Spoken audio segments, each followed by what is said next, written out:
In 1189, at Chinon in central France, King Henry II was dying.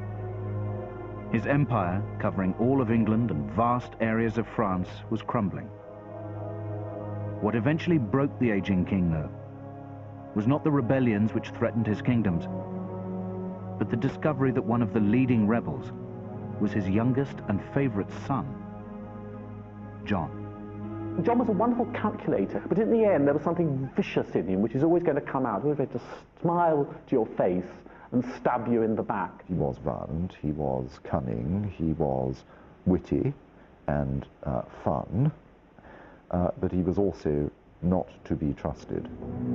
Throughout his 17-year reign, the man who would be known forever as Bad King John betrayed those closest to him, persecuted the innocent, and was the first king of England to be accused of murder. Writing after John's death, a medieval chronicler said of him, "He feared not God, nor respected men. His punishments were refinements of cruelty, the starvation of children, the crushing of old men. His court was a brothel where no woman was safe." John's oppression was so widely felt that the legend of Robin Hood was born, the mythic outlaw of Sherwood Forest, who stole from the rich and gave to the poor. Exaggerations, I'm sure, but they were effective exaggerations because they were widely believed. Driven to despair, John's subjects would try to impose a document on him called the Magna Carta, guaranteeing protection of their rights. John's refusal to abide by it would finally drive a desperate people into rebellion. He couldn't stand him.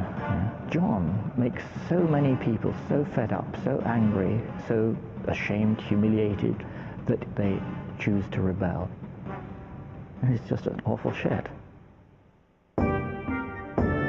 John was born in Oxford on Christmas Eve 1167, the fourth and youngest son of King Henry II, the head of the Angevin dynasty, a family of powerful nobles originating in Anjou in central France. Like William the Conqueror 100 years before them, they controlled all of England and vast territories throughout France. He was born into the most powerful family in Western Europe.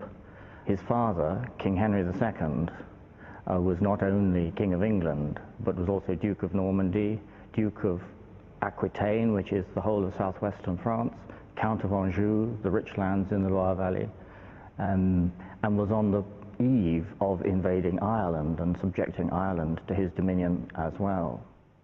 Henry and his wife, Eleanor of Aquitaine, had three other sons: Geoffrey, Henry the Younger, and Richard, later known as Richard the Lionheart.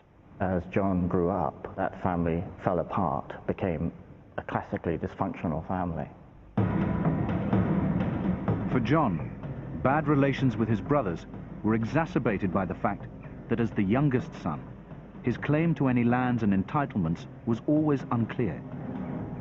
John was haunted by the fact that his father, King Henry II, gave him the nickname Lackland. To amend this in 1189, Henry gave the 18-year-old John the governorship of Ireland. One of John's castles still stands at Limerick in the Irish Republic. Whilst there, John exhibited one of his most notorious qualities. Two contemporary commentators comment upon his rapacity and avarice, that he wouldn't pay his soldiers, but seemed very keen to make as much money out of everyone there as he could. So right from the beginning, avarice, greed, is certainly one of the characteristics they pick up. They say they hope he will improve as he gets older. He's just a lad, after all. The real troubles that beset that family were caused largely by his father's love for John and his father's wish to provide for John, a wish which left behind a trail of people who felt themselves to be disinherited in the interests of the youngest son of the family. Things would never change. Regardless of how much his father tried to help him, John's appetite for power would always outweigh any sense of loyalty to his father. In the last year or so of his life, Henry was facing great problems from his oldest surviving son, Richard, and the King of France, Philip Augustus, and Henry feared that they might be allying against him. John wasted no time in joining his brother Richard and the King of France in rebellion against his father. It was clear that the future lay with Richard, and therefore John, I think, is just looking to where the advantage is. But it does testify to a terrible lack of loyalty to his father. So I think there was just self-interest, calculated the future is with Richard, not with my father. Contemporaries wrote about this as the final straw that broke the father's heart, that he had gone through so much, he'd made so many mistakes for John's sake, and in the end it was the son he loved who betrayed him. With Henry's death in 1189, Richard was now the King of England. And though generous to John, John felt no sense of loyalty to his brother. From the time of the succession to the throne of his surviving older brother, Richard the Lionheart, John was given fantastic wealth, particularly in England, but also in Normandy, and he was also Lord of Ireland. Now, if that wasn't enough for John, it just shows that it would have been impossible to satisfy him.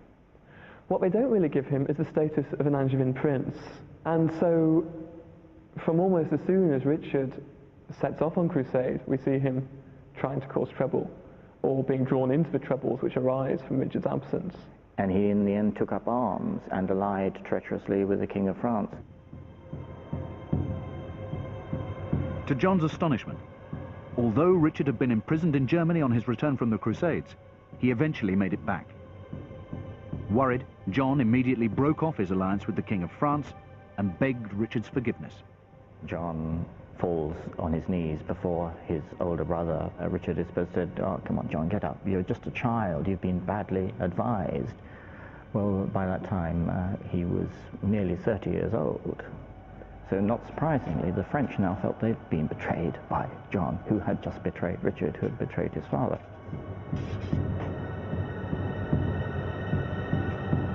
Amazingly, John still felt entitled to the throne and pressed Richard to be named as his heir. John's claim would have been completely unassailable had it not been for the fact that from 1189, as his father was dying, through to 1194, when his brother was in prison in Germany, John had a track record of treachery which appalled contemporaries. One of Richard's main concerns was for his reputation, for his honor, that he would do what honor required. John is clearly concerned to remain as rich as possible and as powerful as possible, but that honor, I think, never seems to cross his mind at all. Reputations notwithstanding, John would secure the throne.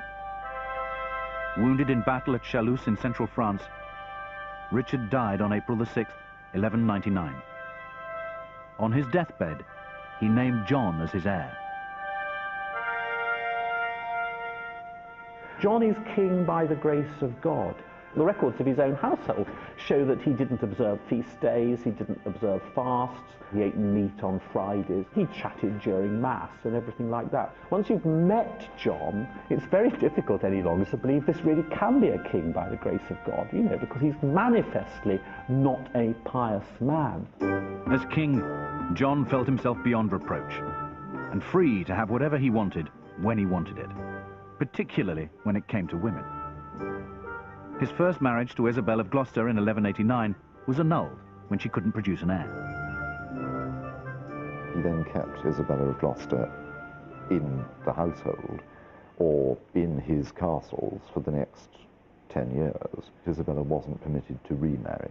John wanted to keep her lands, though he didn't want to keep her. In 1200, John decided to marry another Isabel, the French heiress, Isabel of Angoulême. But there was one problem. She was too young to marry. The chroniclers say, I suspect with a certain tinge of knowing this, that she appeared to be about 12 years old, but Isabella could have been as young as 8 or 9. A previous betrothal to Hugh de Lusignan, a neighbouring baron, had been postponed because of Isabel's youth. Hugh de Lusignan postponed the marriage until she should be old enough to marry. Then in comes John and takes her instead, ignoring the fact that she was not regarded as old enough to marry. He so alienated the local barons that thereafter the writing was on the wall, and from that sprang the rebellions that then swept John's territories from northern France off the map. John's high-handed attitude to women would also have huge consequences for him in England. Having mistresses for a king is not lechery, that's just normal. The problem is that John goes after, against their will, the women in the families of the elite of society. He was accused of sexually harassing their wives and daughters. Robert Fitzwalter, for example, said that King John tried to take his daughter by force. The other was William Longspec. Longspec had loyally gone out for John to fight for him at the Battle of Bouvines. He was captured, and while he was in captivity, John seduced his wife. I mean, all these kings were womanizers, but with John it had political consequences.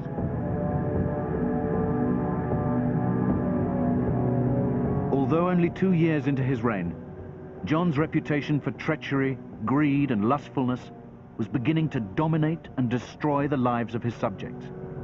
But no one could imagine that John would soon go down in history as the first English king to commit murder with his own hands.